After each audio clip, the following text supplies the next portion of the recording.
Hello. और हमारे इस नए डीप डाइव में स्वागत है।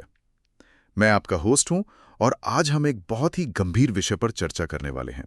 क्या हो अगर मैं ये कहूं कि आज सुबह जिस दूध की चाय बनी थी, या दूध गर्म करते वक्त जो वो गाढ़ा सा सफेद झाग बर्तन के ऊपर आया था, वो असल में कोई स्वास्थ्यवर्धक प्रोटीन नहीं था। हम्म मैं यहाँ एक एक्सपर्ट के तौर पर कह सकती हूँ कि ये सुनकर कोई भी हैरान रह जाएगा। लेकिन अगर वो प्रोटीन नहीं था तो वो झाग असल में था क्या? वो हूबहू वही रसायन था जिससे हम मैले कपड़े धोते हैं। मतलब सीधे शब्दों में कहूं तो एक तरह का डिटर्जेंट। अरे बाप रे! और देखिए, ये कोई किसी थ्रिलर फिल्म की डराने वाली कहानी नहीं है। ये एक ऐसी जमीनी हकीकत है जो हर रोज बिल्कुल बिना किसी शोर शराबे के हमारी थाली में परोसी जा रही है। बिल्कुल। चलिए इसे थोड़ा विस्तार से समझते हैं। जब मैंने आज की इस गहन चर्चा के लिए डॉक्टर रायन बैद्य के इस मोनोग्राफ या रिसर्च को पढ़ना शुरू किया, तो मुझे लगा कि बात शायद मसालों में मिलावट या दूध में पानी मिलाने जैसे आम विषयों तक सीमित होगी। हाँ, हम अक्सर यही सोचते हैं कि मिलावट का मतलब सिर्फ वजन बढ़ाना या पानी मिलाना है। सही कहा। लेकिन जैसे जैसे मैंने इस दस्तावेज के पन्ने पलटे, समझ में आया कि हम यहाँ महज कुछ पैसों की व्यापारिक धोखाधड़ी की बात नहीं कर रहे हैं। डॉक्टर बैदी ने इस पूरी व्यवस्था को एक बहुत ही भयानक नाम दिया है, धीमा सामूहिक विनाश या स्लो मास डिस्ट्रक्शन। और ये नाम बिल्कुल सटीक है, क्योंकि जब किसी अनजान नागरिक के शरीर में धोखे से जहरीले और इंडस्ट्रियल रसायन डाले जाते हैं, तो ये सिर्फ फूड कॉर्पोरेशन के नियम तोड़ना नहीं रह जाता। तो फिर ये क्या बन जाता है? ये लोगों की सेहत, उनकी कार्यक्षमता और आने वाली पीढ़ियों के भविष्य पर एक सीधा हमला है। आज हम इसी रिसर्च के जरिए समझेंगे कि मिलावट का ये पूरा खेल काम कैसे करता है। चलिए सीधा उन चीजों पर आते हैं जो रोज हमारे किचन में इस्तेमाल होती हैं। रिसर्च में कुछ ऐसे रसायनों का जिक्र है जिनके नाम सुनकर लगता है कि ये किसी भारी केमिकल फैक्ट्री में होने चाहिए, डाइनिंग टेबल पर नहीं। बिल्कुल, जैसे हल्दी और अरहर की दाल को ज्यादा पीला दिखाने के लिए मेटनिल येलो नाम की डाई मिलाई जाती है। मेटानिल येलो, ये कोई फूड कलर है क्या? नहीं, बिल्कुल नहीं। यहाँ इस बात को समझना बहुत जरूरी है कि मेटनिल येलो कोई खाने वाला रंग नहीं है। ये एक इंडस्ट्रियल डाई है जिसका इस्तेमाल चमड़े, कागज और रेशम को रंगने के लिए होता है। अच्छा, बात कर रहे हैं मतलब हम कागज रंगने वाली चीज खा रहे हैं? हाँ, और जब ये लगातार इंसानी शरीर में जाता है तो इसके गंभीर परिणाम होते हैं, जैसे पेट के अल्सर और ट्यूमर होने का भारी खतरा। अरे बाप रे! इसी तरह लाल मिर्च में सूडान रेड मिलाया जाता है। ये मिर्च को एक बहुत ही गाढ़ा और आकर्षक लाल रंग देता है। ग्राहक को लगता है कि वो एकदम ताज़ा मिर्च खरीद रहा है। लेकिन असल में वो क्या होता है? असल में वो एक कार्सिनोजेन है, यानी कैंसर पैदा करने वाला तत्व। मतलब हम ताजगी के नाम पर अनजाने में कैंसर खरीद रहे हैं। और हरी सब्जियों के साथ जो हो रहा है वो तो और भी अजीब है। रिसर्च में मैंने मैलाकाइट ग्रीन के बारे में पढ़ा। हाँ, मैलाकाइट ग्रीन परवल, मटर या भिंडी जैसी सब्जियों को एकदम चमकदार हरा दिखाने के लिए उन्हें इस घोल में डुबोया जाता है। और ये मैलाकाइट ग्रीन असल में होता क्या है? ये रसायन असल में एक फंगल इन्फेक्शन मारने वाली दवा है। इसका इस्तेमाल एक्वेरियम या मछलियों के टैंक में पानी को साफ रखने के लिए होता है। इसे खाने से लिवर और किडनी पर भारी टॉक्सिक असर पड़ता है। ये तो सच में डरावना है। यहाँ एक तो बात बहुत ही रोचक हो जाती है। जब मैं फलों को पकाने के तरीके के बारे में पढ़ रहा था तो उसमें कैल्शियम कार्बाइड का जिक्र था। मैंने इसका नाम वेल्डिंग की दुकानों पर सुना है। बिल्कुल सही सुना है आपने। फलों के बड़े व्यापारी कच्चे फलों को रातों रात पकाने के लिए इसी कैल्शियम कार्बाइड का इस्तेमाल करते हैं। देखिए, इसके पीछे का विज्ञान बहुत दिलचस्प है। अच्छा, वो कैसे काम करता है? जब कैल्शियम कार्बाइड हवा में मौजूद नमी के संपर्क में आता है तो वो एसिटिलीन नाम की एक गैस छोड़ता है।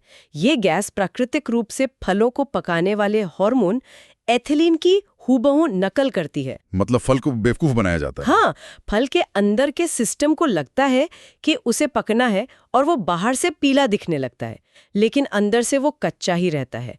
और सबसे खतरनाक बात यह है कि इस प्रक्रिया में आर्सेनिक और फास्फोरस जैसे बेहद जहरीले तत्व फल के अंदर चले जाते हैं। ओहो। और वो दूध वाला उदाहरण जो हमने एकदम शुरुआत में दिया था, डिटर्जेंट और यूरिया का, मतलब लोग दूध में यूरिया क्यों मिलाएंगे? यूरिया तो खेतों में खाद की तरह डाला जाता है ना। इसके पीछे मिलावटखोरों का बड़ा ही शातिर दिमाग काम करता है। देखिए, जब दूध की क्वालिटी चेक की जाती है तो लैब की मशीनें उसमें प्रोटीन नापती हैं। ठीक है। लेकिन मशीनें सीधे प्रोटीन नहीं नापती, वो असल में दूध में नाइट्रोजन का स्तर देखती हैं। अब यूरिया में नाइट्रोजन कूट कूट कर भरा होता है। अच्छा, तो वो मशीन को चकमा देने के लिए यूरिया डालते हैं। बिल्कुल। जब दूध में बहुत सारा पानी मिला के उसे पतला कर देते हैं तो रिपोर्ट सुधारने के लिए यूरिया डाल देते हैं। मशीन धोखा खा जाती है। फिर उस पतले दूध को असली जैसा गाढ़ा और झागदार बनाने के लिए उसमें डिटर्जेंट मिला देते हैं। और अभी हाल ही की छापेमारी के जो आंकड़े रिसर्च में दिए गए हैं वो बताते हैं कि नकली पनीर बनाने के लिए सल्फ्यूरिक एसिड तक का इस्तेमाल हो रहा है, जो गाड़ियों की बैटरियों में डलता है। हाँ, और इसी स्थिति को इस दस्तावेज में थाली का भ्रम कहा गया है। उपभोक्ता के नजरिए से सोचिए, उसे तो खाना खाने से पहले घर में अपनी लैब खोल के बैठना नहीं चाहिए ना? बिल्कुल नहीं। ये तो एक जादूगर के उस करतब की तरह है जहां वो टोपी से खरगोश निकालने के बजाय हमारी नजरों के सामने से पोषण चुराकर जहर परोस देता है। सही कहा। और इन चीजों का असर तुरंत भी होता है, जैसे पेट खराब होना या फूड पॉइजनिंग। लेकिन जो इसका धीमा असर है वो सालों बाद किडनी फेलियर या बच्चों के दिमागी विकास रुकने के रूप में सामने आता है। जब मैं ये सब पढ़ रहा था तो मैं सोच रहा था कि क्या ये सिर्फ कागजी बातें हैं, लेकिन डॉक्टर वैद्य ने इतिहास के कुछ ऐसे पन्ने सामने रखे हैं जहां इस मिलावट ने पूरे के पूरे समुदायों को तबाह कर दिया। हाँ, जैसे 1998 में दिल्ली का एपिडेमिक ड्रॉप्सी आउटब्रेक। उस घटना ने पूरी राजधानी को हिलाकर रख दिया था। मैंने इसके बारे में सुना है, पर असल में हुआ क्या था? वो भारतीय स्वास्थ्य के इतिहास का एक बहुत ही दर्दनाक अध्याय है। हुआ ये था कि बाजार में बिकने वाले आम सरसों के तेल में आर्गेमोन के बीज का तेल मिला दिया गया था। आर्गेमोन? ये क्या होता है? ये एक जहरीला पौधा होता है जिसके बीज बिल्कुल सरसों के दानों जैसे दिखते हैं, तो मिलावट करना बहुत आसान हो जाता है। जब लोगों ने इस तेल में बना खाना खाया तो उनके शरीर में भयानक सूजन आ गई, फेफड़ों और दिल में पानी भर गया। अरे बाप रे! हाँ, उस एक मिलावट के कारण 3000 से ज्यादा लोग बीमार पड़े और 60 से अधिक लोगों की तड़प तड़प कर मौत हो गई। और ये कोई अनजाने में हुई गलती नहीं थी, ये महज थोड़ा सा मुनाफा ज्यादा कमाने के लिए जानबूझकर की गई मिलावट थी। फिर 2013 की बिहार मिड डे मील वाली घटना का भी जिक्र है इसमें। बिल्कुल, जहां एक स्कूल में बच्चों को जो खाना परोसा गया उसका तेल एक ऐसे प्लास्टिक कंटेनर में रखा गया था जिसमें पहले कीटनाशक यानी पेस्टिसाइड था। उस प्रदूषित तेल ने 23 मासूम बच्चों की जान ले ली। ये सच में दिल दहला देने वाला है। और अगर हम आज के डेटा को देखें तो ऐसा नहीं है कि स्थिति बहुत सुधर गई है। FSSAI की 2020-21 की ही रिपोर्ट ले लीजिए। हाँ, उस रिपोर्ट के आंकड़े बहुत चौंकाने वाले हैं। बिल्कुल।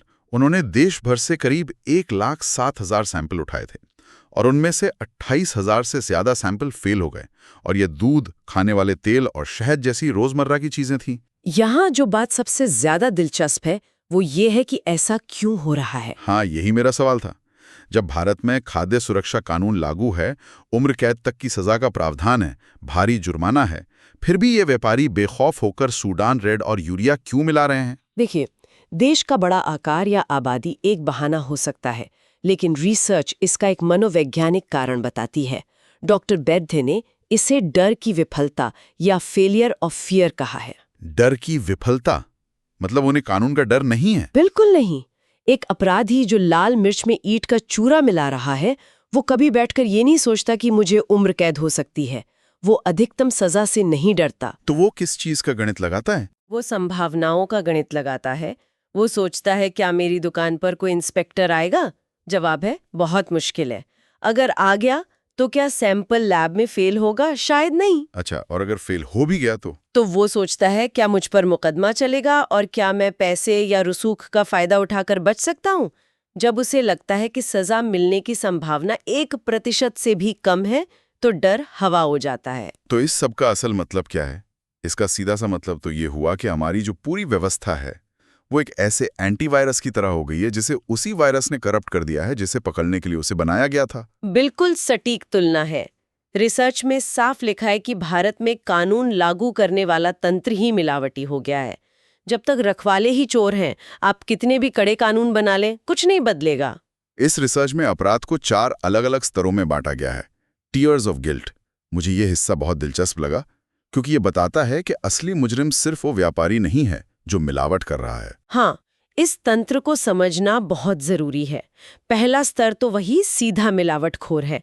दूसरा स्तर है बड़ा डिस्ट्रीब्यूटर जो जानता है कि माल नकली है पर फिर भी बाजार में उतारता है। और तीसरा और चौथा स्तर? असली भ्रष्टाचार वही है। तीसरा स्तर है रेगुलेटरी मददगार, यानी वो भ्रष्ट फूड इंस्पेक्टर या लैब अधिकारी जो पैसे लेकर रिपोर्ट बदल देता है। और चौथा स्तर है राजनैतिक या प्रशासनिक संरक्षक जो इन मिलावटखोरों को बचाता है। जब सिस्टम का हर पुर्जा इस तरह से सड़ा हुआ है तो फिर समाधान क्या है? क्योंकि एक भ्रष्ट सिस्टम कभी भी एक भ्रष्ट बाजार को साफ नहीं कर सकता। ये एक बहुत ही महत्वपूर्ण सवाल खड़ा करता है। इसी नाकामी को ध्यान में रखते हुए डॉक्टर वैद्य ने एक नए ढांचे का प्रस्ताव रखा है, पॉप यानी police of police. Police of police मतलब रखवालों की रखवाली करने वाली एक फोर्स।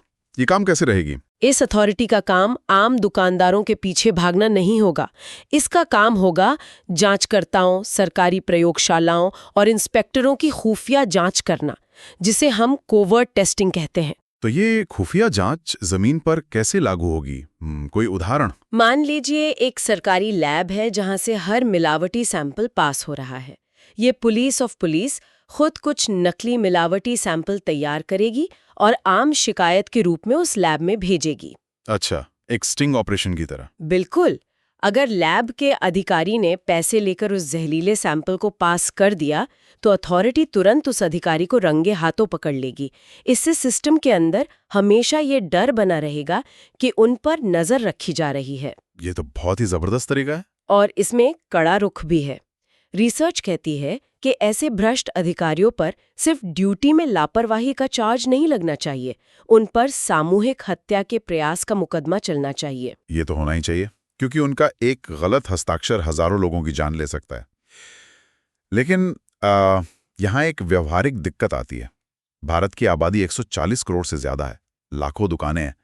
सरकार हर चौराहे पे तो खली नहीं हो सकती ना। ये सच है कि सरकार हर जगह नहीं हो सकती, लेकिन इस देश का आम नागरिक हर जगह मौजूद है। डॉक्टर वैद्य का मानना है कि सबसे बड़ा हथियार हमारे और आपके हाथों में है, हमारा स्मार्टफोन।